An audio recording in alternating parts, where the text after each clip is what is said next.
আমার দৃশ্যমান বা অদৃশ্যমান বিষণ্ণতাগুলো তোমাকে ছুঁতে পারবে কিনা জানি না। যদি ছুঁতে পারে তবে আমি তোমাকে ভীষণ ভালোবাসি। সচরাচর আমরা বাহ্যিক সৌন্দর্যেই মুগ্ধ হই, কিন্তু তোমার আচার আচরণ সব কিছুতেই তোমার ইতিবাচকতা তোমার সৌন্দর্যকেই ছাড়িয়ে যায়, যা প্রতিবারই আমাকে মুগ্ধ করে তোলে।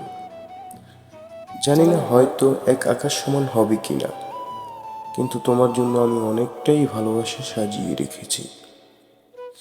তোমাকে কাছে পেলে তা পূর্ণতা পাবে। সামনাসামনি আবারও তোমাকে বলতে চাই, আমি জানি সেটা হবে না কখনো, এটা তুমি তোমার প্রতি দুর্বলতা ভাবতে পারো। তাই বলছি, আবারও পরিচিত থেকে খুব বেশি পরিচিত হতে চাই, যেন কখনো মনে না হয় তুমি কখনো অপরিচিত ছিলাম।